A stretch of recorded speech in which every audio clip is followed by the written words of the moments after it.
CBN 청취자 여러분 안녕하십니까? 하나님의 말씀으로 사랑과 행복을 전하는 기도력 방송입니다. 오늘은 3월 4일 안식일입니다. 기도력 제목은 질그릇입니다. 주제 말씀을 제가 읽겠습니다.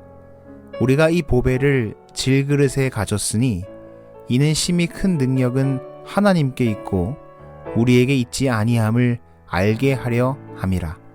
고린도후서 4장 7절 말씀.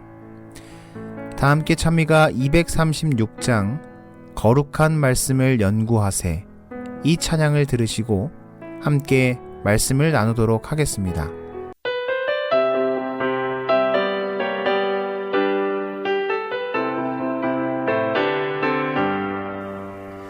거룩한 말씀을 연구하세, 구주를 항상 찾아서 생명의 말씀 잘 알도록 날마다 가르침받세.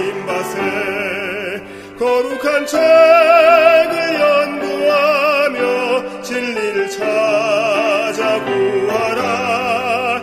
주님의 귀한 성경 말씀 우리의 인도자로다.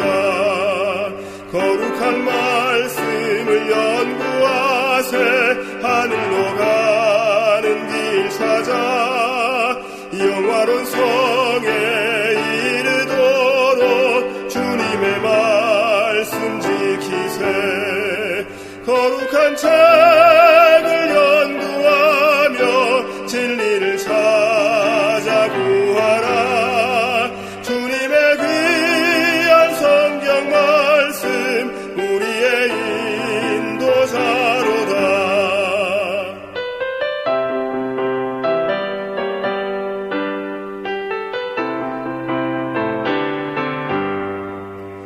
거룩한 말씀을 연구하세, 죄인을 찾아 나가 구주의 앞에 인도하여 성경을 믿게 할지라. 거룩한 책을 연구하며 진리를 찾아 구하라. 주님의 귀한 성경 말씀 우리의 인도자로다. 영감으로 기록된 글의 독창성에 의문을 품는 사람이 많다. 과연 참 선지자가 영감받지 않은 글을 인용할 수 있을까? 만일 그랬다면 영감의 글 속에서 그 부분은 섬처럼 분류되어야 하는가?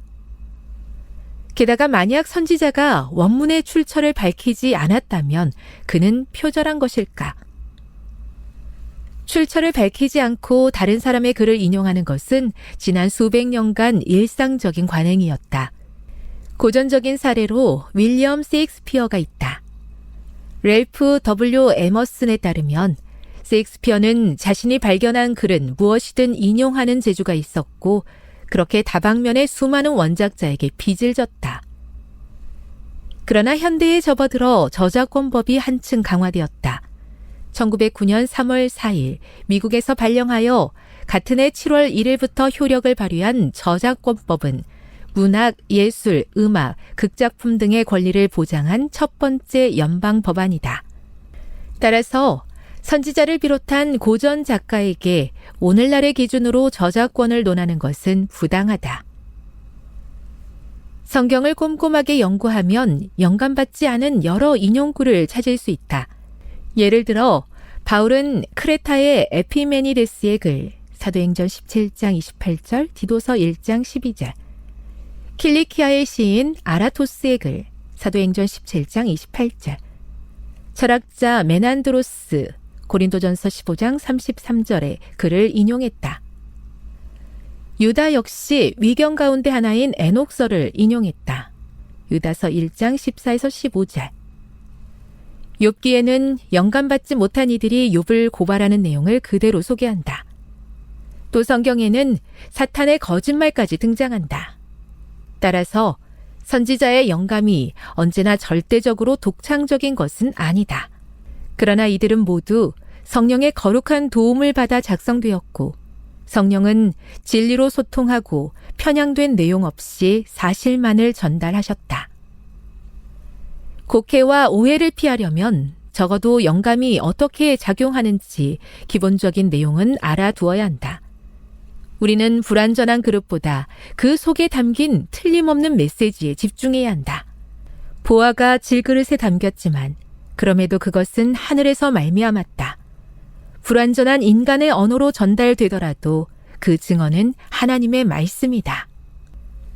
성경은 그저 하나님의 말씀을 포함하고 있는 것이 아니라 하나님의 말씀 그 자체이다.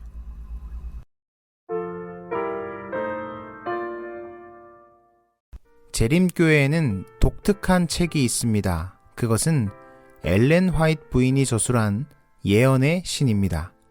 오늘 기도력은 그 예언의 신에 대한 곡해와 오해에 대하여 조금 설명하고 있습니다. 그녀는 1851년에 출판된 그녀의 첫 번째 책에서 사랑하는 독자들이여, 나는 하나님의 말씀 곧 성경을 그대들의 신앙과 행위의 표준으로 추천합니다 라고 말했습니다.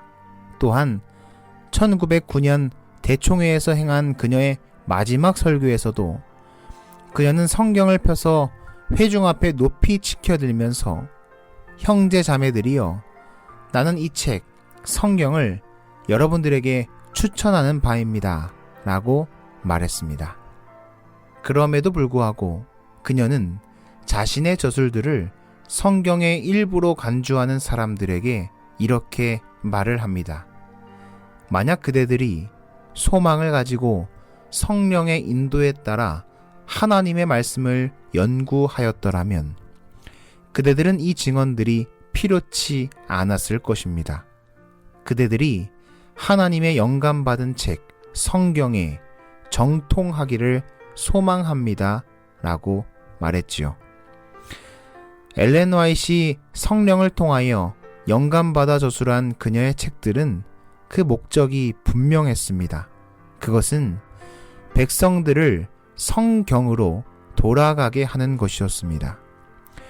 작은 빛을 통하여 큰 빛으로 인도하게 하려는 그 뜻이 분명했다는 것입니다. 즉, 성경으로 인도하는 안내자의 역할을 할 뿐 그 이상도 그 이하도 아니라는 것입니다. 두 번째는 엘렌 화이트의 저술들의 영감성에 대한 질문입니다. 그 검증의 기준은 바로 성경을 기준 삼아 그녀의 저술들을 살펴보는 것입니다. 그녀가 저술한 책들이 성경을 두고 살펴봤을 때 그녀의 저술이 한결같으며 성경과 일치하는가를 살펴봐야 하는 것입니다. 또한 많이 공격받는 부분 중 하나는 이 표절에 관한 것입니다. 그녀의 저술들이 당시 많은 책들에서 다뤘던 내용들을 인용했다는 것입니다. 그러면서 과연 다른 사람의 책에서 인용한 부분들이 있는데 이것이 과연 영감받은 책이 맞는지에 대한 질문을 던지는 것입니다. 우리는 이 부분을 이렇게 생각해 볼 수 있을 것 같습니다. 사도 요한은 계시록을 기록했습니다. 그런데 계시록에 등장하는 여러 표현들, 예를 들어 짐승이라는 표현들은 다 구약의 다니엘서에서 가져온 표현들입니다. 신약에 등장하는 바울도, 요한도, 베드로도, 심지어 예수님도 구약 성경만 있었을 그 당시에 구약 성경의 말씀들을 많이 인용하여 신약을 기록했다는 것입니다. 화이트 부인도 글을 쓸 때 성경의 말씀들을 인용하면서 특별히 각 시대의 대쟁투를 쓸 때는 당시 역사적 사건을 잘 다루고 설명되었던 역사책들의 기록들을 많이 인용했다고 합니다. 중요한 것은 무엇을 가져왔는지가 아니라 그 정보에 대한 영적 분별력입니다. 수많은 정보의 바닷속에서 정확하고 영감적인 정보를 판단하고 인용할 수 있는지에 대한 영적 분별력이라는 것이죠. 우리 인간들은 다 한계가 있습니다. 그런데 하나님은 이러한 불완전한 인간을 통하여 성경을 기록하셨습니다.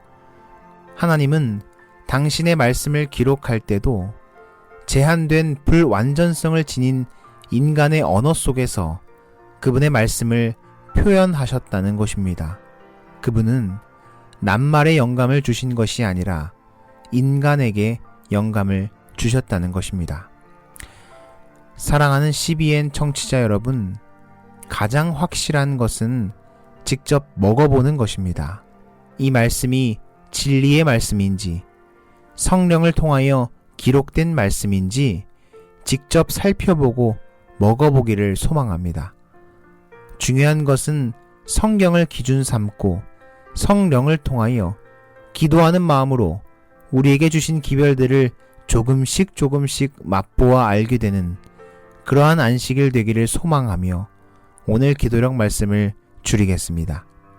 사랑의 하나님 아버지, 우리를 너무나 사랑하셔서 성경을 통하여 그 마음을 표현해 주시고 말씀해 주셔서 감사합니다. 우리는 너무나 무지하고 우둔하여 그 사랑을 온전히 깨닫고 느끼지 못하고 있을지 모릅니다. 그렇기에 성령 하나님의 도움이 필요합니다.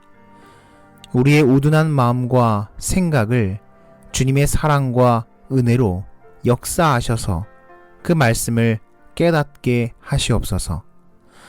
세계적으로 고통받는 이들이 있습니다. 전쟁, 기근, 질병 등으로 인하여 고통받는 모든 주님의 자녀들을 생각하셔서 세상이 줄 수 없는 평안과 안식이 이 시간 함께하는 그러한 안식일 되게 하시옵소서.